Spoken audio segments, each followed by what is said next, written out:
देखियो आइ हम अपन बहुत फेवरेट चीज देखा रहल छी। ई छै चना के साग। और ई चना के साग हमरा गुजरात में भेटै छै। और बलसाड़ में नहीं भेटै छै, लेकिन ई अपने जहन बाहर जाइ छथिन कतौ वास्ता से आनै छथिन, वास्ता जाइ छथिन तऽ। और चना साग के बनाबै के एकटा फकरा छै, बुझलिए। कोनो साग के जहन साग बनबऽ लागै छियै ने, तऽ ओइके जहन एना एना कऽ झाड़ै छै ने, तऽ झाड़ै काल के जे छै से एकटा फकरा छै। हमर सबके माँ ई फकरा पढ़ै छलै साग बनबै काल। किया तऽ साग में की छै ने, जे बुझल यऽ कनि कनि हरियरी में रहै छै। और ओ सब चीज जहन रहै छै तऽ ओकरा जहन सुंदर से लोक बिछै छै, बनाबै छै, और जहन झाड़ै छै तखन ई फकरा पढ़ै छै। देखियौ एना एना कऽ लोक साग झाड़ै छै। हमर सबके माँ झाड़ै छलै, एना एना कऽ बिछि लै छलै सुंदर सँ, और एहि तरह से राखै छलै। और एकर फकरा छै से सुनियो। सीता दाय भनसिया, रामचंद्र जी खेनहार, सब जल्ला मकड़ा पिलुआ कीड़ा झड़ि जो झड़ि जो झड़ि जो। बुझलियै।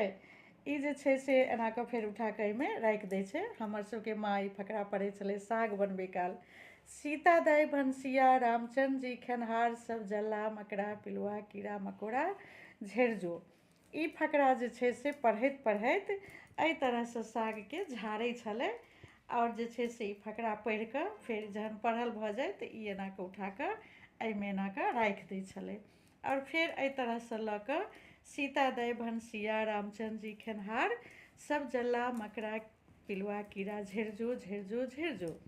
और एहि तरह से हमर सबके माँ ई फकरा पढ़ि कऽ साग बनबै छलै।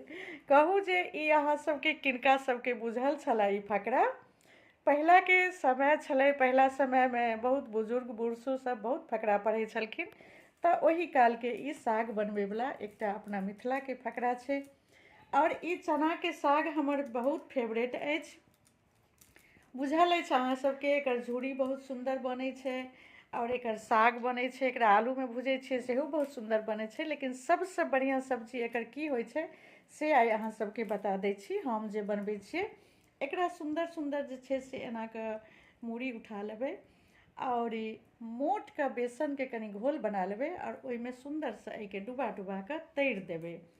बुझलियै। और तैर देला के बाद, ओना तऽ हम वेजिटेबल छी, लेकिन तैयो ओहिमे जतेक माछ के मसाला दै छियै ने, ओ सब मसाला दऽ कऽ ग्रेवी बना लेबै। और ई तरल जे छै से ओहिमे दऽ देबै, जे बेसन में डुबा डुबा एना एना कऽ तरने रहबै। ई सब्जी बना के देखियौ बहुत टेस्टी लगै छै, बहुत स्वादिष्ट लगै छै खाय में, हमर बहुत फेवरेट अछि। अच्छा, और जे लहसुन प्याज सब नहीं खाइ छी, ओ लहसुन प्याज तऽ नहीं देबै, लेकिन पीरा गोट पीस कऽ दऽ देबै। और अदरक मिर्ची देबै। और एकटा जे लहसुन प्याज नहीं खाइ छथिन हुनकर सीक्रेट बताउ। ओ सीक्रेट ई छै जे अहाँ कनि पत्ता गोभी पीस कऽ दऽ दियौ। एकदम जे छै से जे लहसुन प्याज नहीं खाइ छथिन ने, हुनका लेल ई प्याजक स्वाद लऽ कऽ आबै छै। पत्ता गोभी के जे छै से अदरक और हरी मिर्ची दऽ कऽ पीस कऽ, और ओकर ग्रेवी बना कऽ अहाँ सब्जी बनाउ, बहुत स्वादिष्ट लागत।